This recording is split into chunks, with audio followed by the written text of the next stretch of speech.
Close your eyes and imagine this. A candle flickers in the dark. The air smells of dust, stone, and something ancient. A man kneels, peering through a small hole in a sealed doorway. His heart is racing. His hand shakes. On the other side, untouched for more than 3,000 years, lies a secret the world has never seen.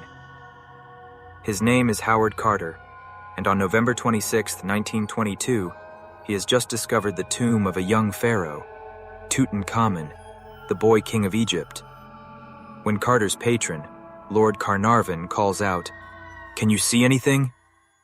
Carter whispers back words that will echo forever in history. Yes. Wonderful things.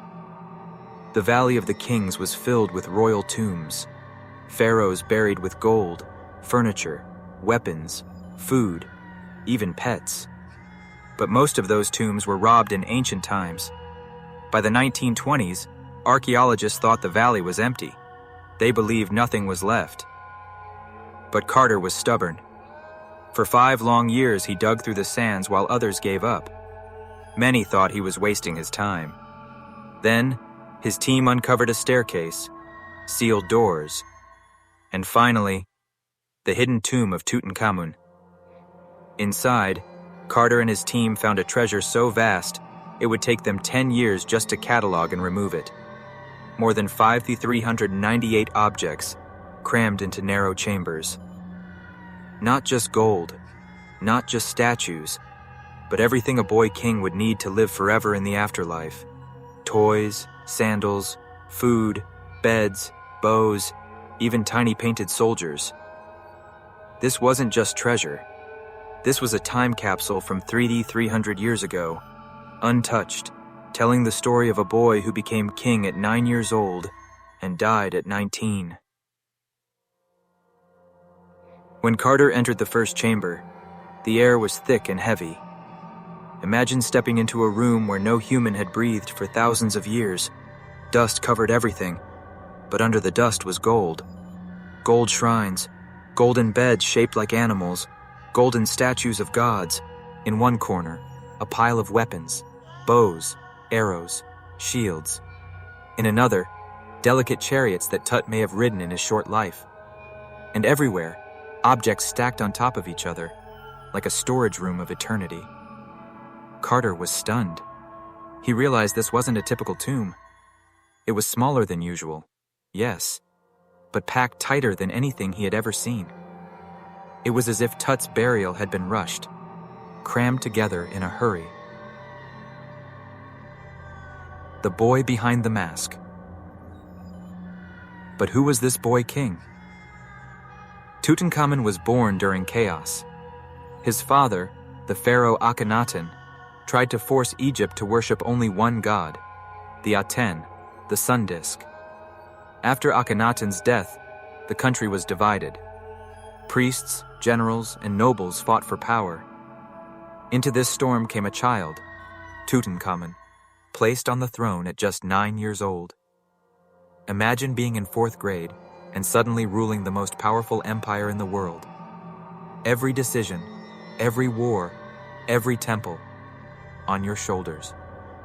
But Tut didn't rule alone. Advisors guided him. Priests restored the old gods. Generals led the armies. Tut may have been a boy, but he wore the double crown of Egypt, the crown of Upper and Lower Egypt united. By 19, Tut was dead. How, no one knows for sure. Some say accident. Some say illness. Others whisper darker theories. But his burial tells us one thing. His death was sudden. His funeral rushed. And that is why his tomb feels different. Smaller, messier, filled with treasures, yes, but many of them borrowed, repurposed, not perfectly made for him. Among the treasures, Carter found ordinary objects. This is what makes Tut's tomb so unique. Tiny sandals, some so small they must have belonged to Tut as a child. A painted board game, like an ancient version of checkers. Miniature boats, so he could sail on the Nile in the afterlife. Food, carefully wrapped, bread, meat, even jars of honey, and even a lock of hot, Here believed to be from his grandmother, Queen Tie. It wasn't just treasure for show, it was personal, human. It was Tut's life, frozen in time. The more Carter explored, the more the tomb raised questions. Why was a pharaoh buried in such a small tomb? Why were so many objects reused from other people? Why did his body show signs of a rushed, unusual mummification? And most of all, why did Tutankhamun, a minor king who died so young, become the most famous pharaoh in history? The answer lies in the treasures themselves. They tell a story, not just of gold, but of a boy, a rushed funeral, and a legacy no one expected. As Carter opened the second chamber, the team gasped. Before them stood 4 massive golden shrines, one inside the other, like Russian dolls. Inside them lay a stone sarcophagus. Inside that, a series of coffins. And inside, at last, the body of Tutankhamun, wearing the most famous artifact in the world, the golden mask. But was this mask truly his? Or was it borrowed, just like many of the other treasures? That mystery, and the secrets hidden in the 5,098 objects, are what we will uncover in the chapters ahead. The Shrines of Eternity. Carter wipes the dust from his face. His lantern flickers. Ahead, filling the chamber, are walls of solid gold. Not 1, not 2, but 4 giant shrines, each nested inside the other like boxes of eternity. These shrines were built to protect the king's body, to shield him from danger, thieves, and evil spirits. But they are also a sign of status. The more shrines, the greater the honor. Most pharaohs had tombs big enough to hold them easily. Tut's shrines, they barely fit inside the cramped burial chamber. In fact, workers had to cut and chip the walls just to squeeze them in. It was Egypt's most precious burial, forced into a space too small. A young king's final home was not fit for a pharaoh. The stone sarcophagus. Inside the shrine stood a massive stone sarcophagus, carved with protective goddesses on each side. Their wings stretched wide, as if guarding the king within. But even here, something was wrong. Carter noticed the lid of the sarcophagus didn't quite fit. The edges were chipped, damaged. Why? Because the coffins inside were too big for the stone box. Imagine preparing the most important burial of the age and discovering your measurements are off. It was as if the funeral team was rushing, grabbing what they could, forcing pieces together, making mistakes along the way. Tutankhamun, ruler of Egypt, had been buried in a sarcophagus too small for his coffins. The coffins of gold.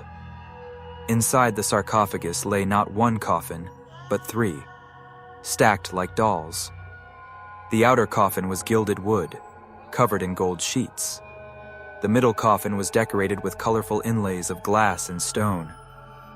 The inner coffin was solid gold, heavy, and magnificent. But experts noticed something strange about the middle coffin. The face was broad, the jaw square, features that didn't match Tutankhamun's known portraits.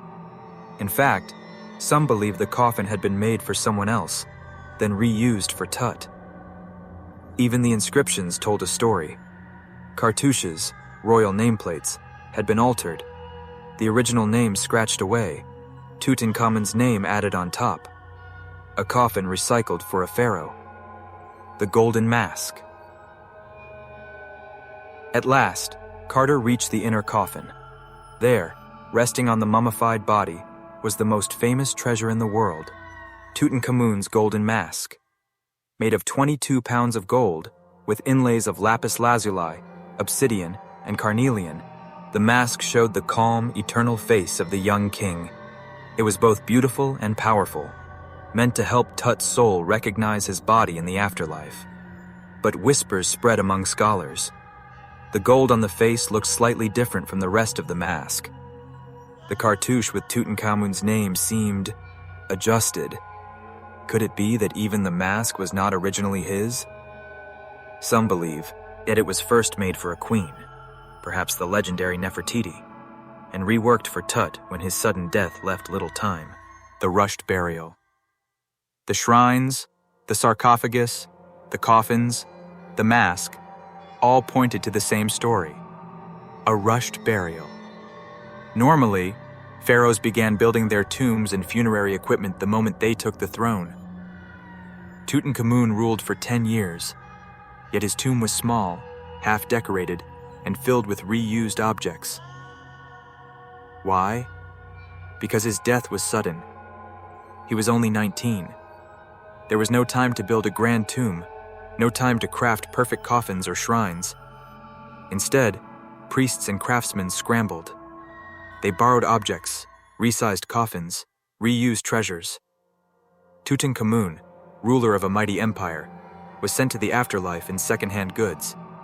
And yet, because his burial was small, overlooked, and forgotten, it escaped the grave robbers. It remained sealed for 3,000 years. And that is why the world knows Tutankhamun's name today. The shrines of eternity told us the truth about Tut's rushed burial. But deeper mysteries remain. Why was his body mummified so strangely? Why was his heart missing? And what did the thousands of other treasures, his toys, his sandals, his weapons, reveal about the boy behind the mask? Those secrets wait in the next chapters.